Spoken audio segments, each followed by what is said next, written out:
We are back. I told you I'd be back. Another video. I felt the urge to come on here and just start yapping again. I don't know. I kind of enjoy it. I enjoy just turning the camera on and see where it takes me. You know, it's kind of like a cathartic release almost. It's like I've got all these thoughts and ideas just like swimming around up in my mind, and I gotta get them out. You know, I gotta get them out into the universe. And so that's what this is. You guys are my witness to whatever this is. So what I want to talk about today is the topic of showing up for yourself. Showing up for yourself. What does that necessarily mean, and how do we do that day in and day out? How do we do that for years, for decades? How do we kind of compound that and, you know, get that snowball effect and really make ourselves better into better people? So that's what's been plaguing my mind recently. I've been thinking of ways to do that, and I would like to share them with you. And so, to show up for yourself day in, day out, a strategy that I've been thinking of is being able to look into the future, be able to put your present feelings aside and step into the future and be able to grasp how your future self would feel if you were to do the task, whatever it is right now. Let me give you an example. So your future self an hour from now would be thankful that you did the dishes and you cleaned the kitchen and you folded your laundry or whatever. Your future self is thankful and grateful that you did that when you had the opportunity. You didn't put it off, you didn't delay it, and you stuck it to your future self to have to do that. And that's just one example. Your future self would be happy that you got up and ran in the morning, right? I mean, you feel so much better once you do it. The hard part is getting out of bed, getting out from under those warm sheets and rolling into your shoes and getting out the door. That's the hard part, right? But doing it, your future self is extremely thankful that you did. You feel amazing after. So that's another example. I mean, maybe your future self 30 years down the road is thankful that you got jacked and you stayed in shape, because now you're living a healthy, prosperous life with a beautiful family, when you could have been slacking off and not exercising, eating like shit, and now you're just a slob and you are upset with yourself for it. That's a possibility. So it's important to be able to look into the future and extrapolate how you would feel then, how thankful you would feel, or maybe how unhappy you would feel with yourself had you acted correctly or incorrectly in the present scenario. Hopefully that makes sense. You know, be able to kind of extrapolate a little bit into the future. Another way to show up for yourself is to keep promises with yourself. You know, when you say you're gonna go run in the morning, or you're gonna lift in the morning, or you're gonna get your steps in, or you're gonna read 5 chapters, whatever. When you're making these promises to yourself, you need to keep them, because that builds an authenticity with yourself. It builds trust with yourself. Because here's the thing, when you say you're gonna do all these things and you don't do them, that establishes mistrust with yourself, and it establishes this gross feedback loop where I can get all these mini dopamine hits of saying I'm gonna do all these awesome things, and then I'm never gonna do them. You're getting all of your dopamine from saying you're gonna do these things and not actually following through with them, and that's a dangerous cycle to fall into. So it's important you do the things you say you're gonna do. You keep promises with yourself. You get up in the morning to exercise. You go to bed at the right time. You limit your screen time. There's so many things you can make promises with yourself, and you can keep them, and you can build this authenticity with yourself. And this authenticity you build with yourself, it builds what's called this evidence-based confidence.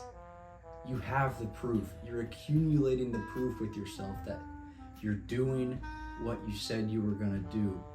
And the more proof you bring to the table, the more undeniable it is that you are showing up for yourself.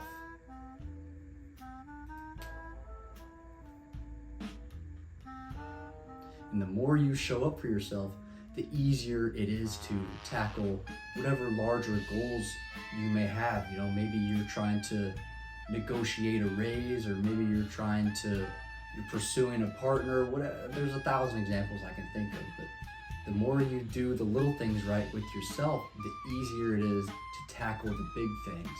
And so that leads me into my next topic, and this is the biological reason why doing hard things is good for you, and why the more hard things you do, the easier they become, right? And so what's beautiful about this process is there is a region in your brain, in your frontal lobe specifically, called the anterior mid-cingulate cortex, the AMCC. And what's amazing about this structure is it's responsible for determining willpower and tenacity, persistence, traits like those.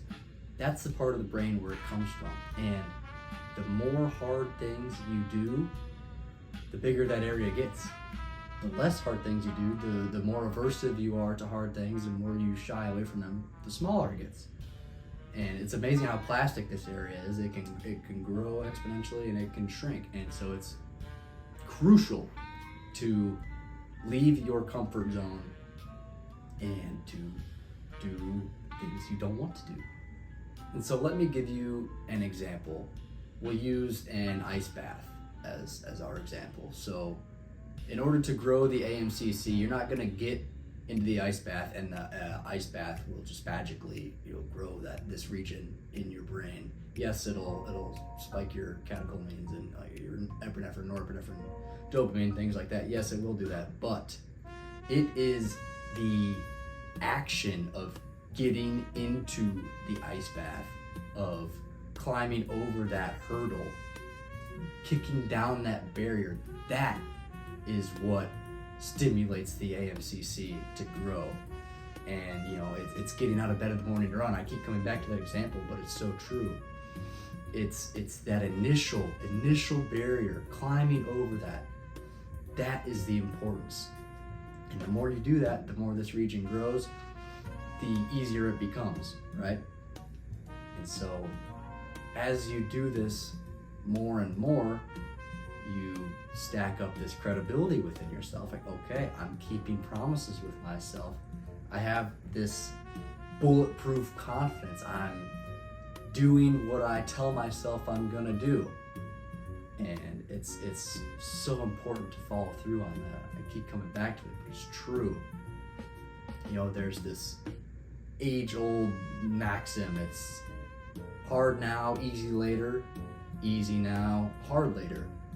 Are you going to take the path of least resistance and just kind of cupcake your way through life, and maybe you expect everything to be handed to you, and you take the easy way out, you take the safe career, and all of this, it's all fine and dandy, and you're just in a state, you're just content, okay? You're not happy, you're not angry, you're just there, okay? And you will have to pay for that down the line. I mean, You can't run from it forever. The problem with this is a lot of people will hide their disdain for the life they're living in these cheap distractions like social media, like chronic phone use, like drinking alcohol all the time, or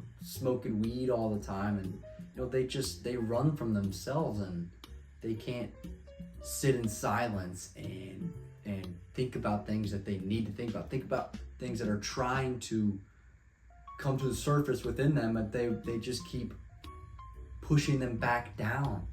That's not a healthy way to live. So the opposite side of that is hard now, easy later. You pay your dues now so you don't have to later. You're not avoiding it, you're inviting it. You say, let's do it now. Let's do the work necessary so I can live a prosperous and healthy life, free of trauma, of any skepticism about myself or the people I surround myself with, anything like that. Being able to do the work now is important. My dad would always tell me, he still tells me, never put off for tomorrow what you can do today. And that just rings through my head all the time. It makes so much sense.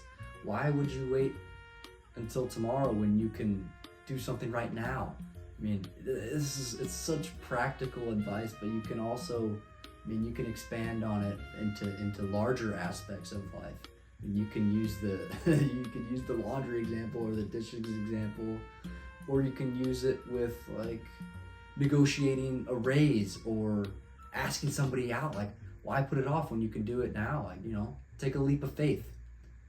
And so that's I think about that often. All right, let me hop off my soapbox and let me just close with this. Show up for yourself. Do hard things. Do what's necessary to provide yourself with the life you want to live. Okay? You know deep down the kind of person you want to be. You're just avoiding the work it takes to get there. So I'll leave you with that. Thanks for watching, and we will see you in the next one.